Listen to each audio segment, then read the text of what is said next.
నమస్తే వీటీవీ ప్రేమికి స్వాగతం. భారతదేశానికి అత్యున్నత ప్రధాన న్యాయమూర్తిగా ప్రమాణ స్వీకారం చేసిన 53వ జస్టిస్ సూర్యకాంత్ గారి గురించి మనం క్లుప్తంగా మాట్లాడుకోవాలి. ఎందుకంటే ఆయన ఒక విలక్షణమైనటువంటి న్యాయమూర్తిగా ఖచ్చితంగా భావించాలి. అసలు ఎవరి జస్టిస్ సూర్యకాంత్? ఆయన ఇచ్చినటువంటి అనేక తీర్పుల్లో ప్రధానంగా చెప్పుకోదగినవి ఏంటి? ముఖ్యంగా ఈ సోషల్ మీడియా భావ ప్రకటన స్వేచ్ఛలో అంతర్భాగంగా ఉన్నటువంటి సోషల్ మీడియాకి సంబంధించి ఆయన ఏం కామెంట్ చేశారు? భవిష్యత్తులో ఈయన ప్రధాన న్యాయమూర్తిగా అయినటువంటి నేపథ్యంలో కోర్టుల తీర్పుల్లో ఏమైనా మార్పు ఉంటుందా అనే దాని మీద మనం చర్చిద్దాం.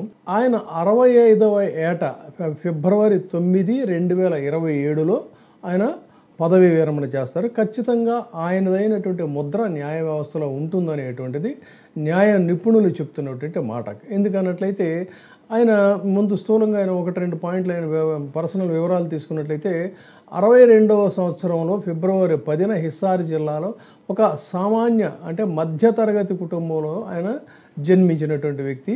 81లో హిస్సార్లోనే ఆయన పోస్ట్ గ్రాడ్యుయేషన్ కాలేజీ నుంచి గ్రాడ్యుయేషన్ చేశారు. 84లో మాత్రం మహర్షి దయానంద విశ్వవిద్యాలయం నుంచి అంటే రోహతక్ నుంచి న్యాయశాస్త్రంలో LLB చేశారు. కురుక్షేత్ర విశ్వవిద్యాలయం నుంచి LLM ఫస్ట్ క్లాస్లో ఫస్ట్ ర్యాంకు సాధించారు. అయితే ఆయన ప్రాక్టీస్ ప్రారంభించింది 84లో హిస్సార్ జిల్లా కోర్టులో న్యాయవాదిగా ఆయన వృత్తిని ప్రారంభించి 85లో చండీగఢ్ హర్యానా కోర్టుకి మారారు. ముఖ్యంగా ఏంటంటే రాజ్యాంగ మరియు సర్వీసెస్ అంటే సివిల్ కేసులకు సంబంధించి మాత్రం ఆయన చాలా ఎక్స్పర్టు. ఆయన మంచి వాదనలు వినిపించేవారు అనేటువంటిది ఒక పేరు ఉంది. అందులో ఆయన చాలా ఎక్స్పర్టైజ్ ఇది అనేది ఆయన ప్రూవ్ చేసుకున్నారు. అడ్వకేట్ జనరల్గా 2000 సంవత్సరం జూలై 7వ తారీఖు నాడు హర్యానా రాష్ట్రానికి అత్యంత పిన్న వయస్కుడైనటువంటి ఏజీగా కూడా ఆయన అప్పట్లో వార్తల్లోకి ఎక్కారు. తర్వాత పంజాబ్, హర్యానా హైకోర్టు న్యాయమూర్తిగా చేశారు. ఆ తర్వాత శాశ్వత న్యాయమూర్తిగా 2004లో పదోన్నతి పొందారు. ఇక హిమాచల్ ప్రదేశ్ హైకోర్టు ప్రధాన న్యాయమూర్తిగా అయిన తర్వాత ఈయన కొన్ని సంచలనాత్మకమైనటువంటి తీర్పులు వార్తల్లోకి తరచూ వస్తూ ఉంటాయి. అది అలా ఉంచినట్లయితే 2019 మే 24వ తారీఖు నాడు భారత సుప్రీంకోర్టు న్యాయమూర్తిగా ఆయన నియమితులయ్యారు. అయిన తర్వాత ఇప్పుడు ప్రస్తుతం ఆయన CJI 53వ CJIగా నవంబర్ 24న ప్రమాణ స్వీకారం చేశారు. సరే, ఇదంతా కూడా ఆయన జడ్జిమెంట్స్ ఏంటి? ప్రధానంగా ఆయన ఇచ్చినటువంటి అనేక జడ్జిమెంట్స్లో చెప్పుకోదగినటువంటి జడ్జిమెంట్స్ కొన్ని ఉన్నాయి. ముఖ్యంగా ఏంటంటే పౌర స్వేచ్ఛకు సంబంధించి పౌర స్వేచ్ఛ, సామాజిక న్యాయం ప్రస్తుతం యావత్ సమాజంలో ఒక ప్రధానమైనటువంటి ఇష్యూగా ఉన్నటువంటి ఈ రెండు కూడా పౌర స్వేచ్ఛ, సామాజిక న్యాయం. దీని మీద ఆయన ఇచ్చినటువంటి తీర్పులు చాలా ఒక రెఫరెన్స్ జడ్జిమెంట్స్ కింద ఈ రోజుకి కూడా ఉన్నాయి. ముఖ్యంగా ప్రత్యేకించి ఆర్టికల్ 370 జమ్మూ కాశ్మీర్ ప్రత్యేక హోదాని తొలగించినటువంటి ఆర్టికల్ 370 రద్దుని చరిత్రాత్మకంగా సమర్థించినటువంటి ధర్మాసనంలో భాగంలో వీరు కూడా ఒకరు అనేది చెప్పుకోవాలి. అది అలా ఉంటే రాజద్రోహం, కొంతమంది మీద పొలిటికల్ వెంజెన్స్తో ఎవరికైనా పడకపోయినట్లయితే కక్ష తీర్చుకోవడం కోసం ఈ రాజద్రోహం కేసు పెట్టడం అనేటువంటిది ఎప్పుడో కాలం చెల్లినటువంటి బ్రిటిష్ కాలం నాటి వలస పాలకుల యొక్క రాజద్రోహం ఏదైతే ఉందో అది 124A IPC. దీన్ని నిలిపివేస్తూ ప్రభుత్వం దీన్ని సమీక్షించే వరకు కూడా FIRలు పెట్టడానికి వీల్లేదని ఒక చరిత్రాత్మకమైన సంచలనాత్మకమైనటువంటి తీర్పు ఇచ్చింది కూడా వీరే. అంతేకాకుండా ఒక దేశంలో సంచలనం సృష్టించినటువంటి పెగాసస్ స్పైవేర్ కేసు, నిఘా ఆరోపణలను దర్యాప్తు చేయడానికి సైబర్ నిపుణుల కమిటీని నియమించినటువంటి బెంచ్లో కూడా వీరున్నారు. జాతీయ భద్రత పేరుతో ఫ్రీ పాస్ లభించదని కూడా ఆయన ఈ సందర్భంగా కామెంట్ చేస్తారు. ఇది ఇలా ఉంటే ముఖ్యంగా జెండర్ డిస్క్రిమినేషన్కి సంబంధించి చట్టవిరుద్ధంగా తొలగించినటువంటి మహిళా సర్పంచ్ని తిరిగి నియమించడమే కాకుండా లింగ వివక్ష అనేటువంటిది చాలా దుర్మార్గం అని చెప్పని ఆయన శాలరీస్ విషయంలో కూడా ఒక సంచలనాత్మకమైన తీర్పు చెప్పారు. అలీఘర్ ముస్లిం యూనివర్సిటీ AMU మైనారిటీ హోదాకి కూడా పునఃపరిశీలించడానికి ఆయన ఇచ్చినటువంటి తీర్పు అది అలా ఉంటే 67 నాటి తీర్పుని తోసిపుచ్చి అటువంటి 7 న్యాయమూర్తుల ధర్మాసనంలో అలీఘర్ దీనికి సంబంధించి ఆయన కూడా ఒకరున్నారు. సరే, ఇవన్నీ ఉన్నట్లయితే సరే ఈయన CJI అయ్యారు. CJI అయిన తర్వాత ఈయన ప్రయారిటీస్ ఏంటి?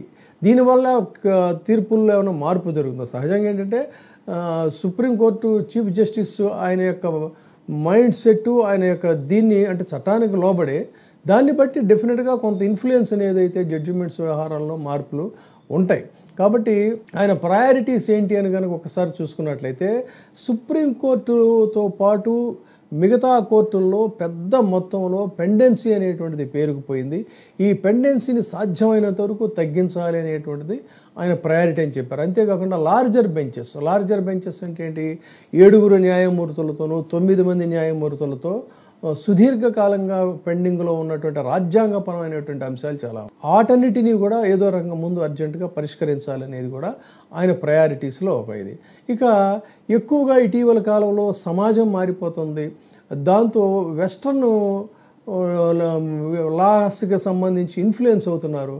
అలా కాకుండా స్వదేశీ న్యాయ సూత్రాలతో ఒక విభిన్నమైనటువంటి భారతీయ న్యాయ వ్యవస్థ మనకి ఖచ్చితంగా దీన్ని బలోపేతం చేసుకోవాలనేటువంటి లక్ష్యం జస్టిస్ సూర్యకాంత్ గారిది అనేది చెప్పాలి.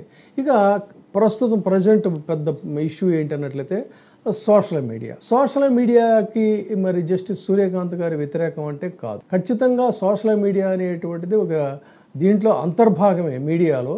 కానీ దాని దుర్వినియోగం, తర్వాత జవాబుదారీతనం లేకపోవటం, న్యాయ వ్యవస్థ మీద కూడా దీని ప్రతికూల పరిణామాలు ఉండటం అనేటువంటిది చాలా అభ్యంతరకరం అని చెప్పని ఆయన వ్యాఖ్యానిస్తూనే ఆయన చాలా క్లియర్గా చెప్పింది ఏంటి అన్నట్లయితే సోషల్ మీడియా ఒక వాస్తవం, దీన్ని మనం ఎవరూ కాదనడానికి వీల్లేదు, కానీ బాధ్యతాయుతంగా ఉండాలి అనేటువంటిది ఆయన అభిప్రాయం. ముఖ్యంగా ఏంటంటే ఆయన ఫ్రీడమ్ ఆఫ్ ఎక్స్ప్రెషన్కి అయినా చాలా ఇంపార్టెన్స్ ఇచ్చినటువంటి జడ్జిమెంట్స్ కూడా ఉన్నాయి.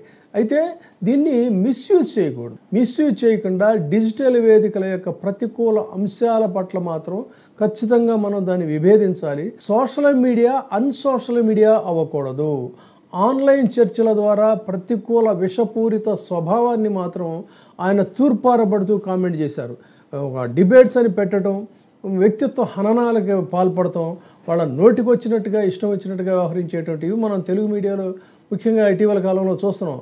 జర్నలిజం ముసుగులో ఎంత విషాన్ని వెలిగొక్కుతున్నారో దాన్ని ఆయన అన్సోషల్ మీడియా అని కూడా ఆయన చాలా కామెంట్ చేశారు. అంటే అది ప్రధానం మెయిన్ స్ట్రీమ్ అయినా లేకపోతే సోషల్ మీడియా అయినా కూడా ఈ విషపూరిత ఆన్లైన్ చర్చల ద్వారా విషపూరితమైనటువంటి దీన్ని వెళ్ళగక్కటం మాత్రం చాలా దారుణము, అన్యాయం, ఇది సహించడానికి వీల్లేదని చెప్పన్నారు.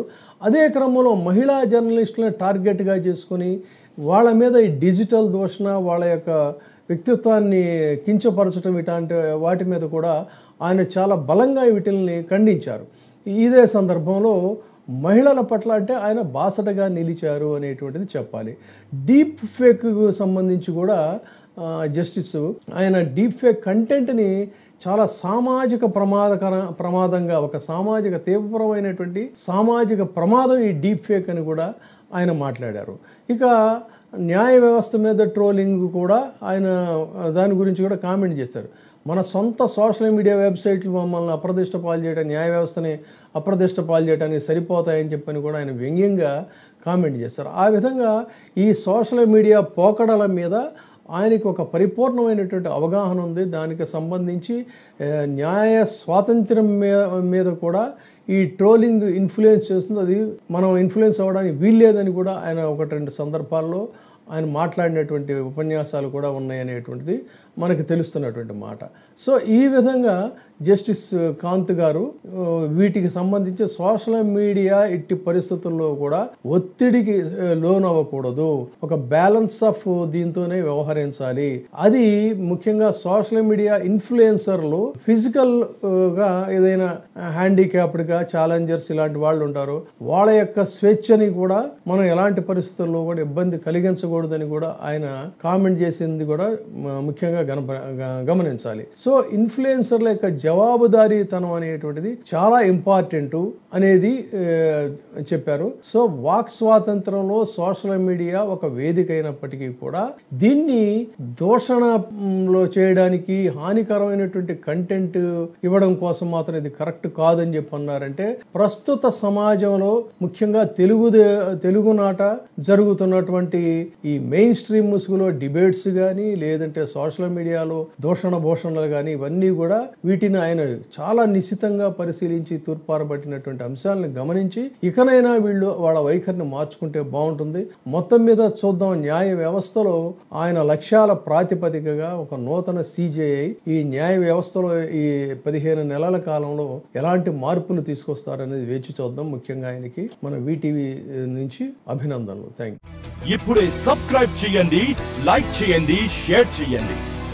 VTV ప్రైమ్, మీ ఉత్తమాభిరుచుల సమ్మేళనం.